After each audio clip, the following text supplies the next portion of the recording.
Yeah, rumbling into your world like Saquon against the Commanders. This is Fantasy Football Today on CBS Sports Network, presented by BetMGM, the sportsbook born in Vegas. I'm Dave Richard. I'm with Jamie Eisenberg. I'm with Adam Azer. We all watched that Commanders-Eagles game just like you did. We'll talk about that in a second. We're going to get into all the starts and sits that you need for week number 11 in the NFL, along with an injury report, player props, and we're answering your questions on social media when you use the hashtag AskFFT. So we saw the NFC East tilt between the Commanders and the Eagles. Came out in favor of Philadelphia. They won 26-18. Saquon did his thing. He's a beast. Zach Ertz, Austin Eckler, they came through. I don't know how many people started those guys, but cool if you did.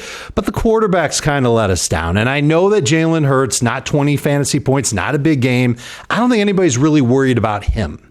But Jamie, I think people are worried about Jayden Daniels. And I want to know if you're worried about him. If not for the Hail Mary against Chicago a couple of weeks back, he'd have 3 straight games under 20 fantasy points. It's been a little bit of a struggle. I think the injury is certainly a big part of this, that he had the rib injury going into that Chicago game and he played through it, so give him credit for at least helping you as opposed to making you go and search for somebody else off the waiver wire trying to make a trade.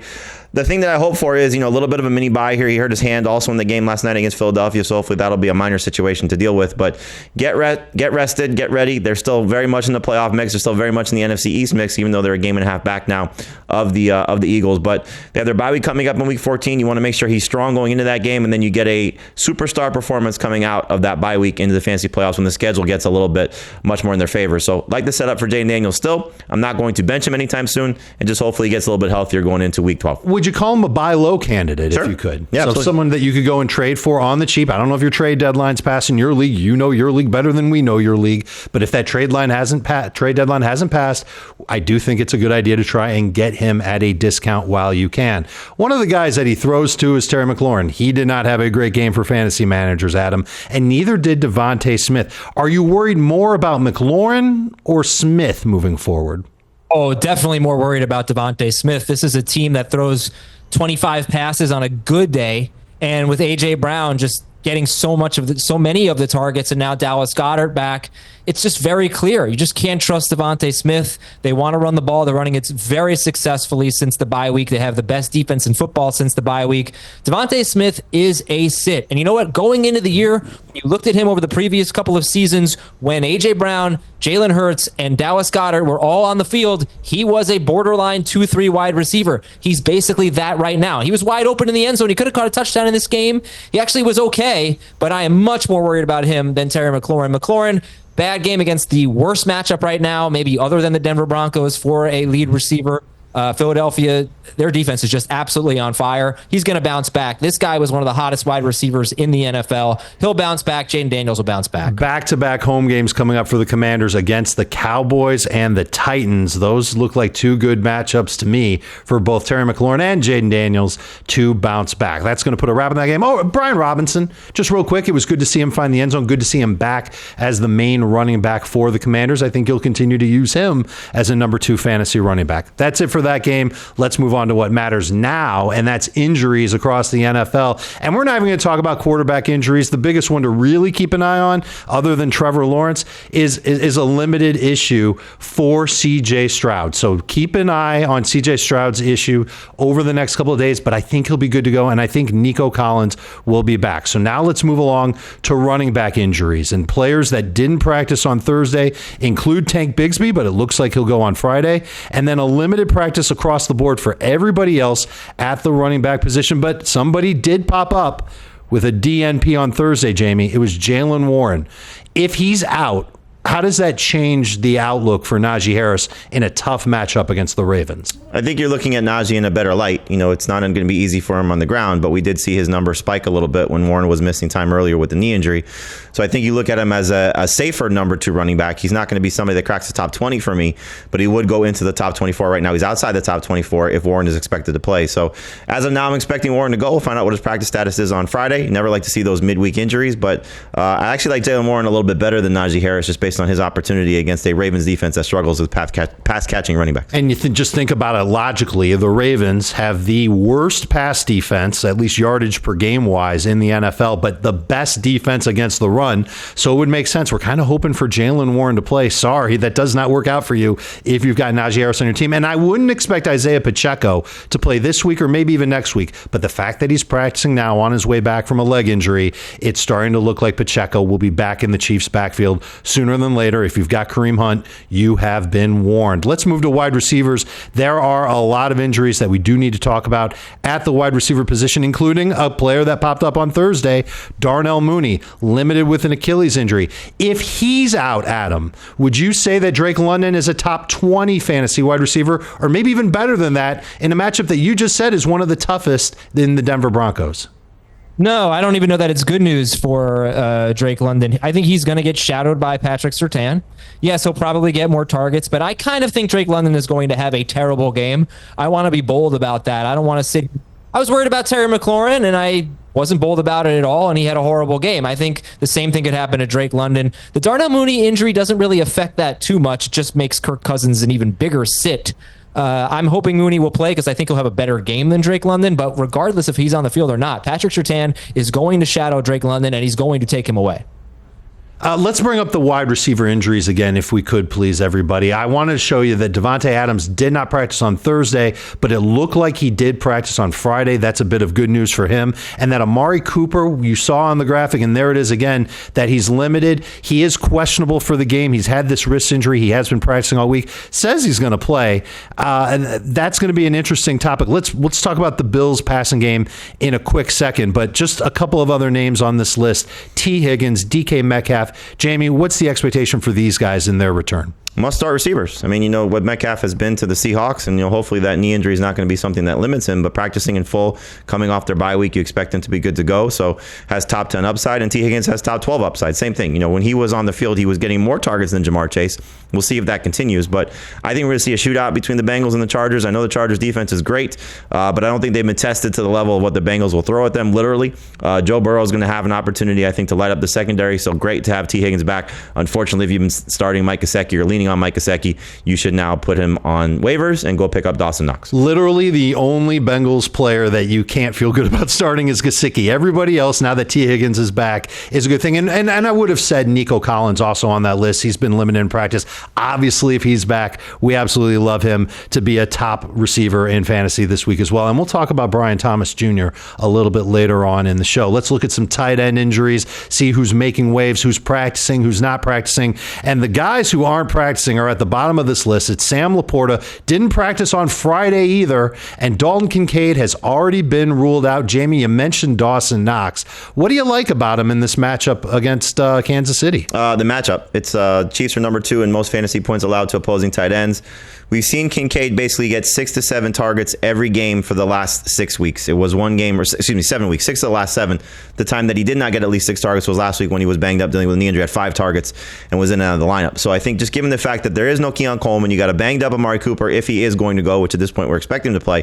I think this is going to be a situation where this is where Josh Allen will lean on his tight end. Now, it's a risk because Dawson Knox is not Dalton Kincaid from a pass catching perspective, from a route running perspective. And Dalton Kincaid, as our colleague Keith Cummings pointed out earlier this week, tight end 19 on a per game basis. So it's not like we're talking about replacing a top 10 guy with a top 10 guy, but you're banking on matchup, you're banking on opportunity. And I think those are two things to look at here in the case of Dawson Knox. So I wouldn't go crazy and start him over the superstar tight ends, but in the mix of Tucker Kraft and Kyle Pitts and the Sam Laporta replacement that you might be searching for, Jake Ferguson, if he is able to go, I think Dawson Knox qualifies with those guys and in some cases might be better. So I'm starting him in a lot of leagues this week. Hunter Henry or Dawson Knox? Henry in PPR, Knox in 9.5. Adam, Taysom Hill or Dawson Knox? Taysom Hill in non-PPR and half PPR. I'll take Knox in full PPR. I'm a little nervous about Knox. There are some trends that I've seen when he has been on the field without Dalton Kincaid over the last 2 seasons where he doesn't have a huge target per route run rate. But I'm going to like him just to get in the neighborhood of 4 or 5 targets. Touchdown or bust type of fantasy tight end. I think Jamie said it best. You don't want to start him over someone who's an obvious start. But if you're streaming the position, you can find him out there still in over 70% of CBS Sports leagues. That's a good get in Week 11 for your fantasy lineup if you don't like your current tight end.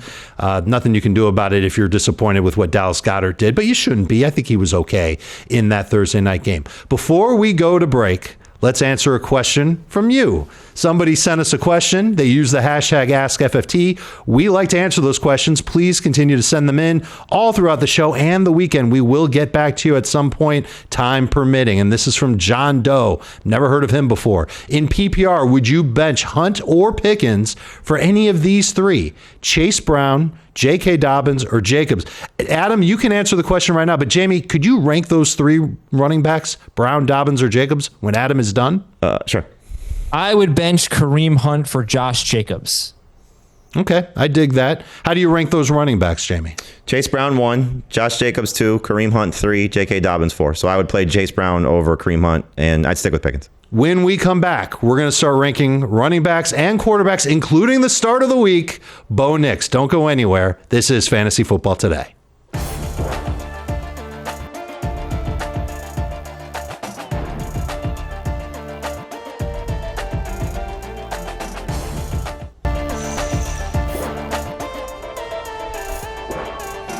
You are watching Fantasy Football Today on CBS Sports Network. Last week, the start of the week was Brock Purdy. Jamie crushed it. Purdy was awesome. This week, Jamie's going with a different quarterback, Bo Nix against the Atlanta Falcons. You can see that all of us think he's top 12. Most of us think that he's top 10. But Jamie, you've got him ranked 7th. That's aggressive. I like it. What do you like about the matchup for Bo Nix against the Falcons? You know, I said this yesterday on CBS Sports HQ. I want to check to see how far he is away from Jayden Daniels to be the number 2 fantasy quarterback. So for the season, no, those projections. For the season, he's coming close. He's obviously better than Caleb Williams. And so I think it's true.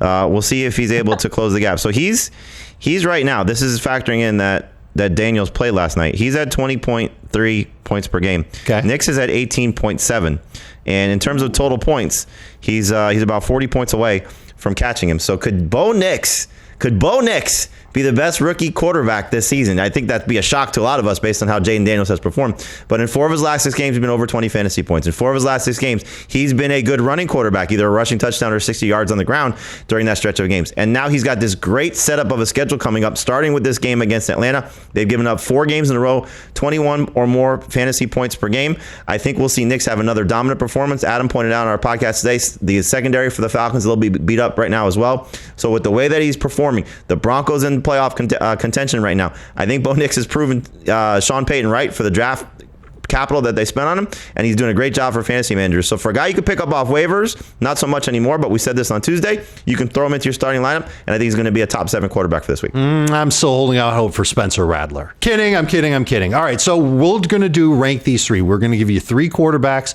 You guys have to rank them, and then we're going to see what the audience thinks about them. This is our way of doing start sit on Friday shows. And Jamie, I know you're going to put Bo Nix at the top of your list, so I want you to critique Adam's ranking of Jordan Love against Chicago, Bo Nix against Atlanta, and Russell Wilson against the Ravens. Adam, you rank them. Jamie, you compare how you would rank them with how Adam ranks them. Yes, I am looking forward to Jamie's grade. Professor Jamie, I go Bo Nix, Russell Wilson, Jordan Love. A++, baby.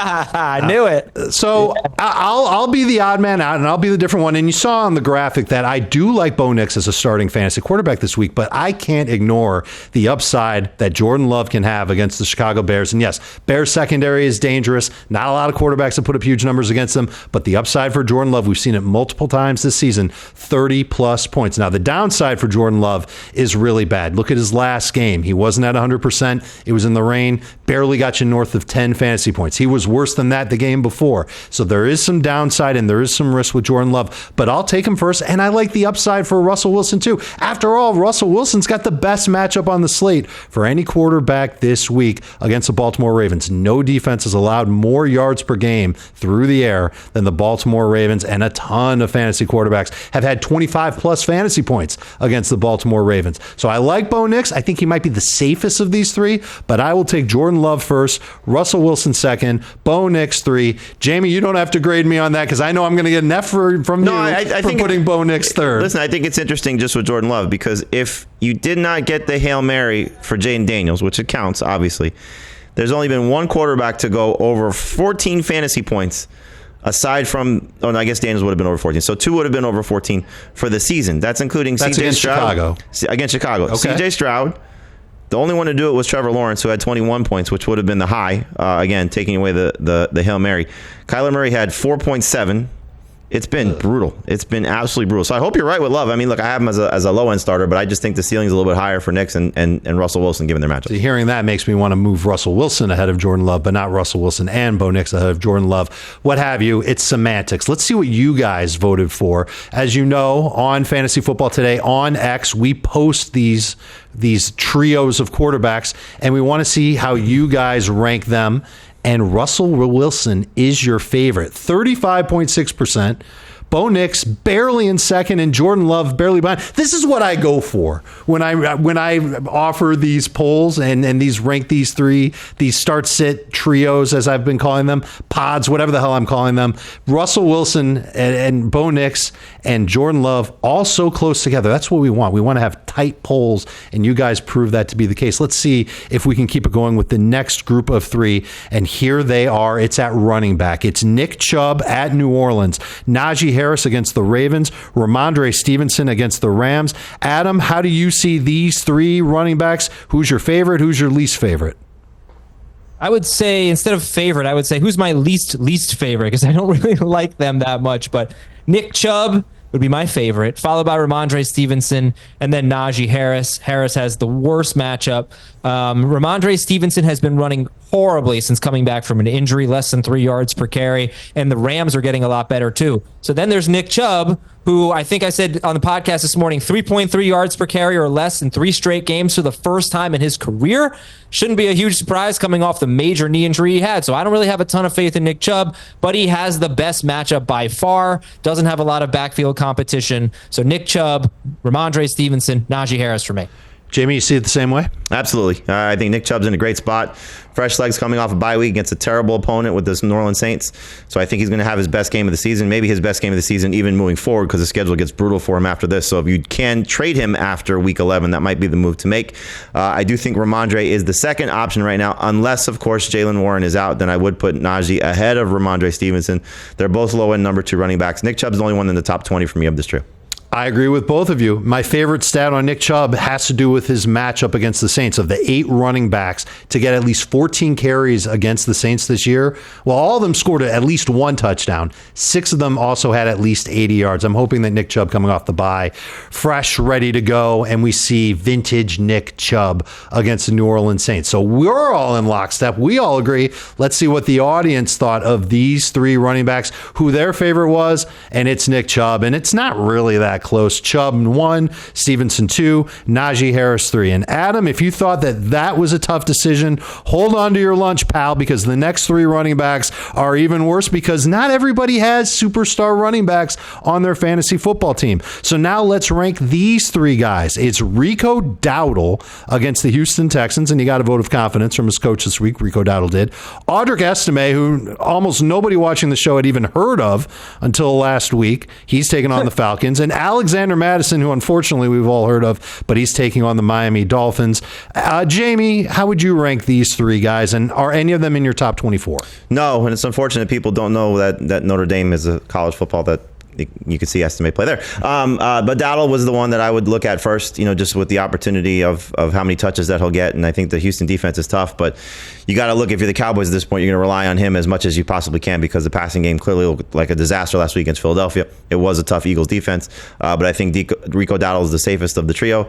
Madison, I'm curious to see what the Raiders are going to do, because offense coordinator change coming off a bye week. Could we see them go back to a little bit more workload in the favor of Zamir White? Came out, with the groin injury, missed a lot of time, and then came back, got a goal line opportunity, and scored a touchdown prior to their bye week.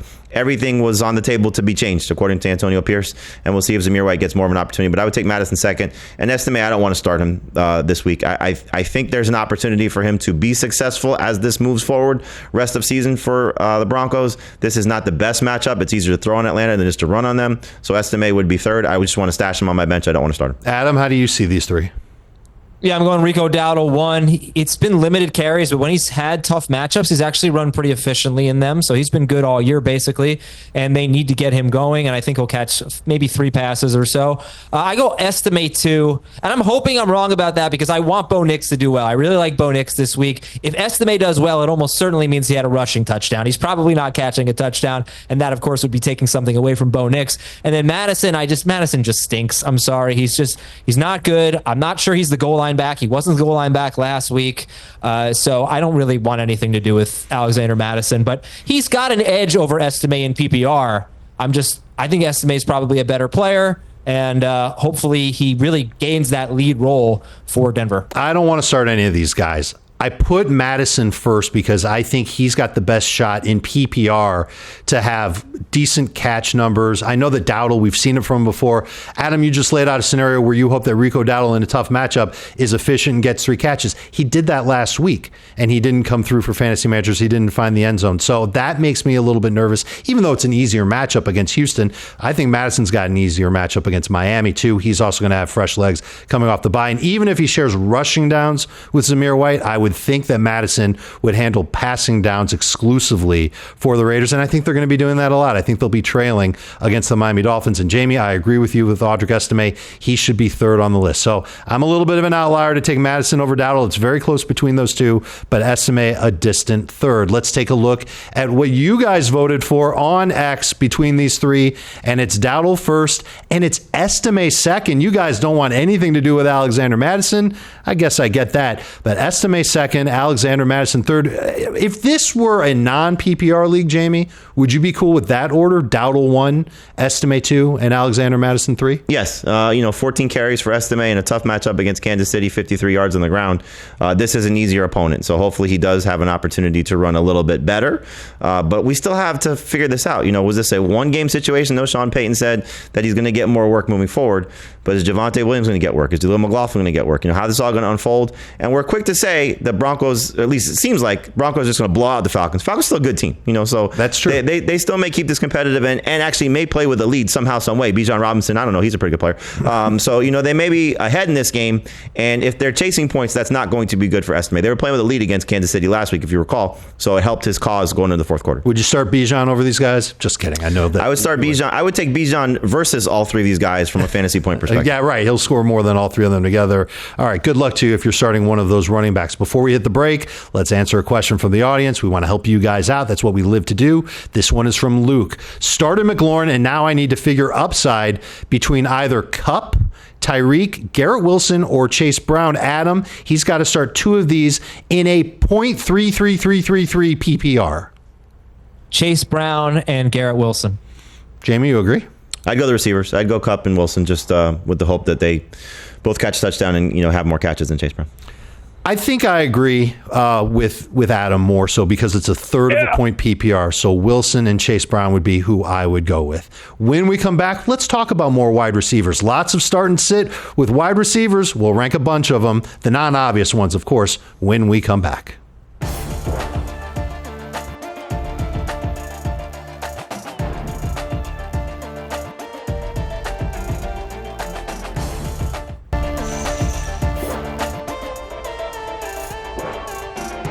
Couple of injury updates for you as we get to early Friday afternoon. Davante Adams will play. That's according to Jets interim head coach Jeff Ulbrich.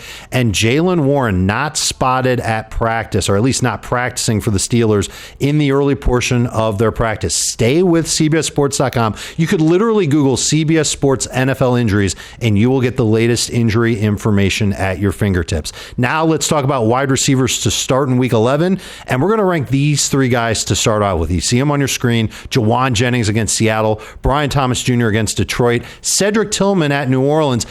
We really weren't starting any of these guys last year or at the beginning of the year other than Thomas, Jamie. How do you see these 3 wide receivers in Week 11? Yeah, I love the setup for Jennings and Tillman. I really hate the setup for Brian Thomas Jr. So for Jennings coming off an amazing game last week, first game without Brandon Ayuk, led the team in targets, and I think he's going to have another opportunity to have a strong outing against Seattle. Cedric Tillman, 18 PPR points or more in 3 of his last games. 2 of those have come with Jameis Winston. The Saints have been really bad against opposing wide receivers, so I like the setup for him as well. Those 2 guys are almost almost interchangeable to me. I've gone back and forth in my rankings. I like Jennings slightly better than Tillman just because of his opportunity and role and his matchup. Brian Thomas Jr. is outside the top 36 for me. I would not start him this week. This is going to be a terrible situation for them going into Detroit. You got Mac Jones under center. You got potentially a head coach getting fired going into their bye week because things have just been a disaster, especially the relationship, according to reports, between Trevor Lawrence and Doug Peterson. So with everything going on with Jacksonville right now, he's not 100% still with that chest injury. I want nothing to do with Brian Thomas Jr. except putting him on my bench with the hope that maybe Trevor Lawrence comes back after their bye week in week 13. 5 or fewer targets for Brian Thomas Jr. in each of his past 4 games. That's a bad thing. And then Mac Jones not being able to locate him deep. That's also a bad thing. Adam, is Brian Thomas Jr. last for you as well?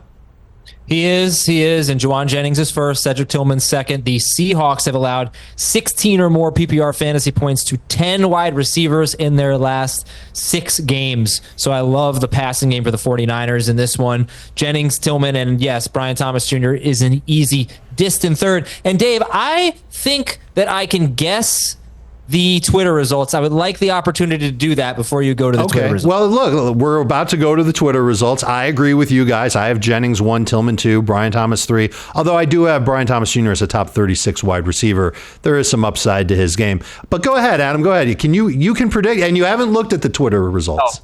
No, okay, go ahead. I have not. I wouldn't even know how to do that. I'm going to guess Juwan Jennings 51%. Okay. Show me Juwan Jennings.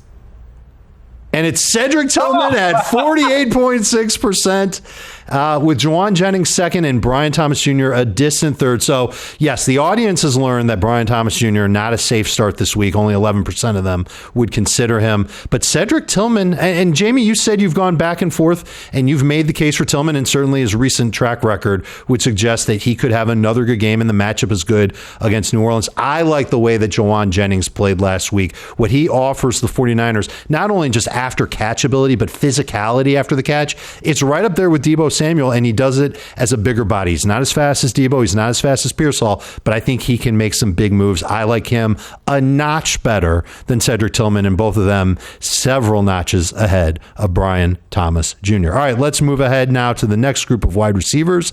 And some of these are names you know, and one of them is a rookie who you should know. DeAndre Hopkins at Buffalo, Ladd McConkey against Cincinnati, DJ Moore against Green Bay.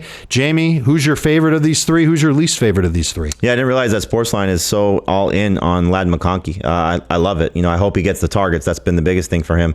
But 2 of his last 3 games, he's been north of 11 PPR points. I hope that he's going to see 6+ targets. I think that's a good number for him to at least get some opportunities to make some more plays. It's a great matchup against Cincinnati, so he's number 1 for me. I'll take DeAndre Hopkins second and DJ Moore third. The hope for DJ Moore would be coordinator change. Does Thomas Brown give DJ Moore some easy throws from Caleb Williams, some easier routes to run? Clearly, the offensive line's got to perform better, so they give Caleb Williams time to look downfield for DJ Moore. Hopkins has just had one great game so far with the Chiefs. Juju Smith-Schuster is expected to return, so that could take away some opportunities from him. It's a tough matchup against Buffalo. So when you're just looking at it right now, McConkey's a little bit of a different playing field right now than the other 2 guys, just based on his opportunity against the Bengals. And I love the way that Justin Herbert's been passing lately, so that's why I agree with your order. And DJ Moore, I would love to start him over DeAndre Hopkins. I think he has more upside than DeAndre Hopkins, but there's just so much uncertainty with that Bears offense right now that I really don't want to trust it if I don't have to. Adam, do you have them ranked the same way?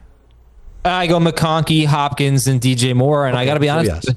Yeah, McConkey's kind of a weird player, and we're going to talk about Quentin Johnston. I don't really, there's no pattern with these guys, but I'm just hoping, what everyone's hoping, that finally the Chargers give up more than 20 points, that they have to throw 35 or more times, and that McConkey could end up with a double-digit target game, and maybe Quentin Johnston could too. So yeah, McConkey would be number 1 here. I do know that McConkey lines up in the slot quite a bit for the Chargers, and Mike Hilton has usually been a great shutdown corner for the Bengals out of the slot. This year he hasn't been quite as effective as he has been in years past. So I wonder if there's an opportunity there for McConkey when he does line up in the slot. All right, do you want to guess again on the poll results, Adam? Or yeah, this is going to be DeAndre Hopkins 37% as the leader. Okay, let's see if Adam's right, or let's see if the audience likes where we're at. You were right about who wins.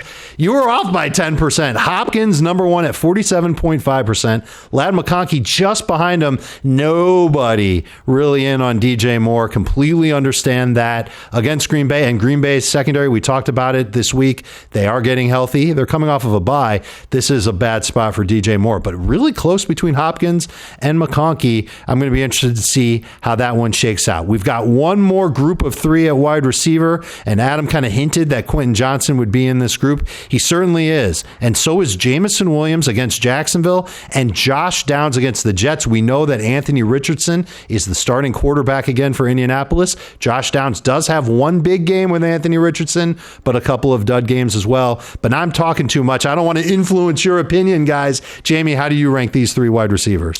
Yeah, it's Downs, Johnston, and Williams. I do like all three guys this week. They are high-end number 3 receivers for me. The setup for Josh Downs is still okay, despite the fact that it's Anthony Richardson. I did an episode of Beyond the Box Score with Jacob Gibbs and Dan Schneier on Thursday. You can find that where our podcasts are available and certainly on YouTube. Jacob, who's fantastic, by the way, check out his newsletter, brought up the fact that the Jets are so terrible at tackling this year, one of the worst tackling teams, that all you got to do is give Josh Downs some opportunity in space, and he's going to make a lot of plays in this matchup. Plus, he's going to avoid Ahmad Gardner at this point. So I think Josh Downs is still a good number 3 receiver, just not a top 20 guy like we were ranking him with Joe Flacco. Quentin Johnson, similar to Ladd McConkey, hopefully gets the targets, touchdown each of the last 2 games. I think he'll be an option for Justin Herbert in the red zone, not a matchup that you should fear. And the same thing with Jamison Williams. Sam Laporta is most likely not going to play. Jamison Williams has been 14 PPR points or more in all 3 of his home games. By the way, Adam, the game that we were talking about was the Seattle game. It was not the Rams game in terms of the play that I referenced when he had 2 catches, 70 yards, scored on a 60-yard touchdown on our podcast earlier on Friday. I think it's going to be another opportunity for him to play well at home. Clearly on that surface, it's going to be tough for Jacksonville to slow him down. So I think all 3 of these guys are in play as high-end number 3 receivers. I just like the opportunity for Downs to probably get 9 targets again, which is where he's been living. Adam, you see it the same way?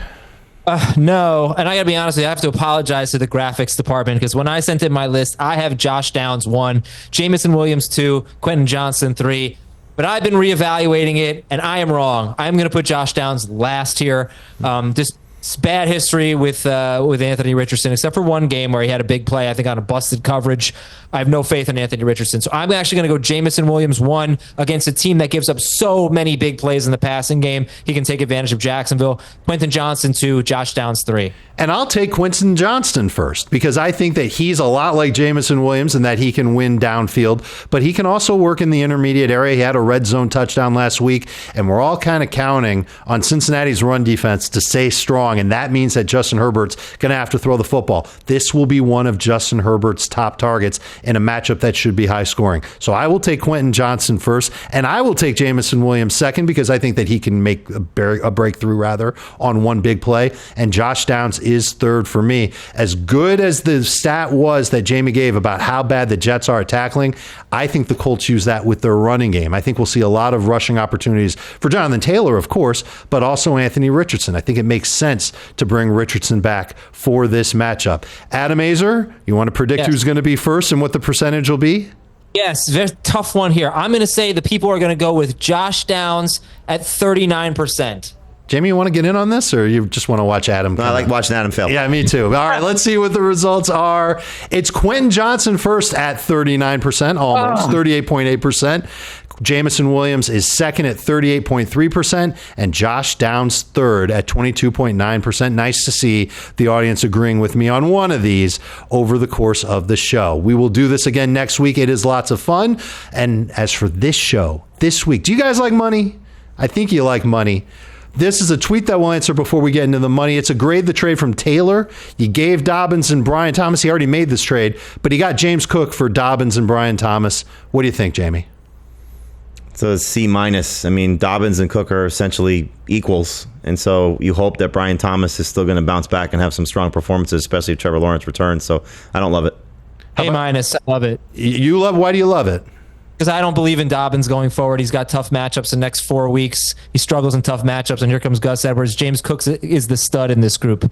I'll take the Cook side. Yeah, but Cook's going to struggle this week against Kansas City and a bye next week, so you might not be wanting to start him for one game and not have him for 2 games. Could help him in the long run, though. So if Taylor's team is winning big, they're in first place in their division, I think that James Cook will be okay. All right, when we come back, player props, making you money, making you feel good about a lot of players this week with Katie Mox. Don't go anywhere. The BetMGM Player Prop Challenge is next.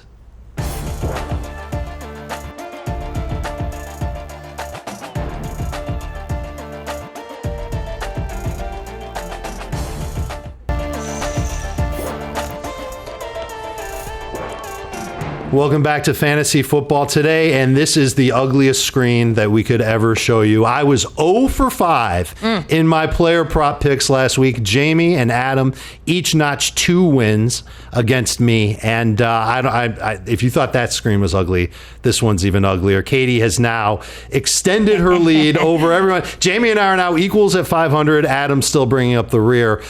Katie, I hope you've got some good player props, and I hope I predict them properly along with you so that we can all win and that we can help everybody make a little bit of cash as we turn toward the holiday season. But it's good to have you back, Katie. I'm glad that Edie's doing well. Oh, thank you. And now it's time. Player props for week number 11. Where's your mind at? Yeah, you were talking about winning money.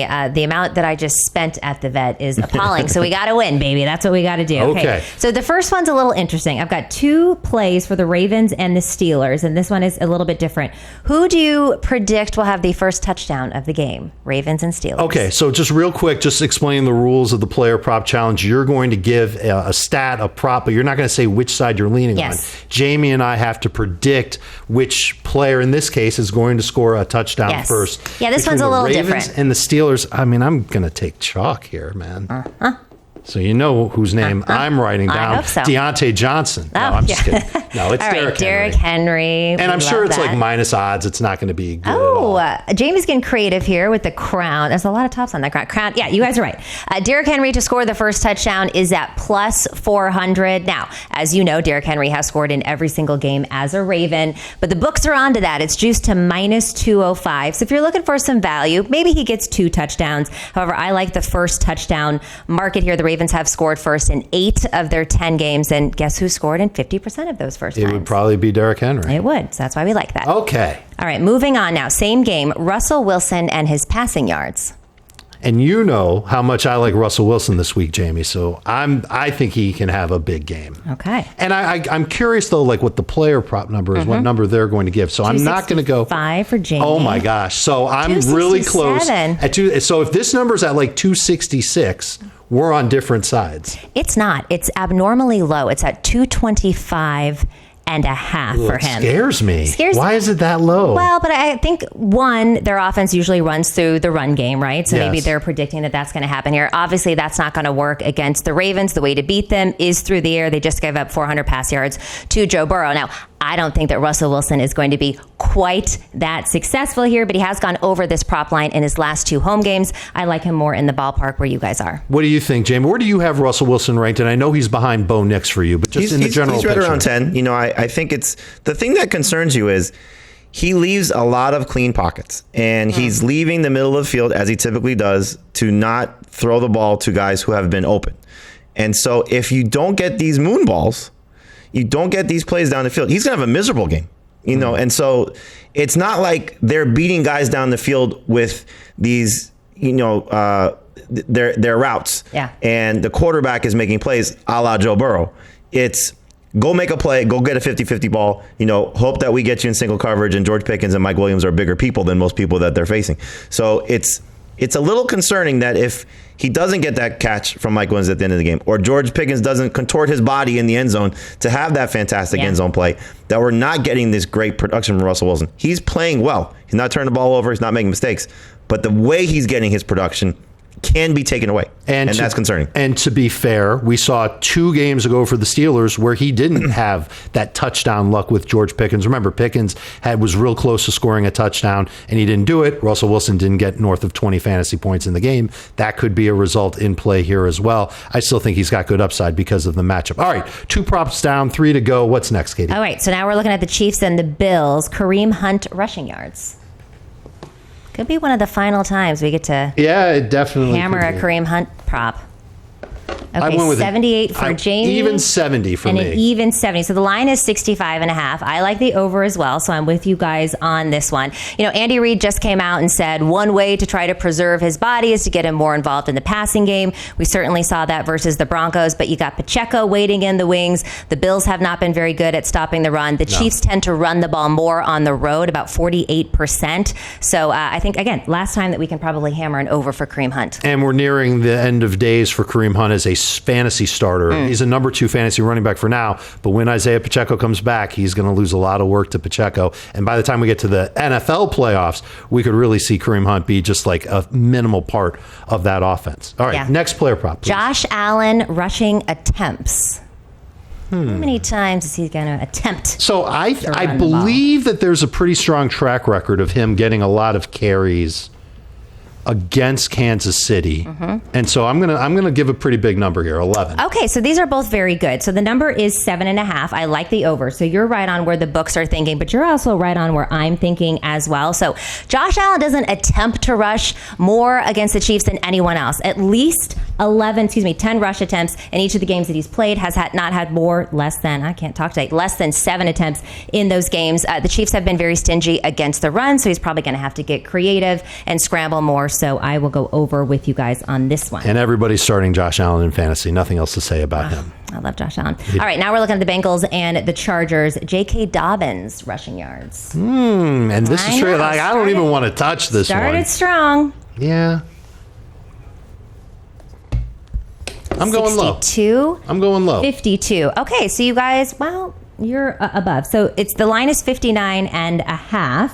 I like the under, so I'm with you on this one. Obviously, Gus Edwards being back. I mean, J.K. Dobbins was so great, right, for the first couple weeks of the season. It was awesome. Explosive. And then he struggles at missing tackles. That hasn't been something that's been strong for him. He still had the volume there, but since Gus Bus is back, and I think he is the actual better back, that's cut into it. So I don't foresee a good one for him. No, and I think this Bengals run defense has gotten better in their last 5 games. Getting B.J. Hill back has been huge for them, figuratively and literally. Other defensive linemen have helped pitch in there, but we've seen it now. The last 5 games, they've been pretty good against the run. They held Derrick Henry to his lowest yards, right, since week 1. Right. So now if Dobbins is sharing, I think he goes under that number. We'll see how that goes. We will see. Props are back. It's good to have you back. You'll stick around to help us answer some fantasy questions. We'll do that after the break.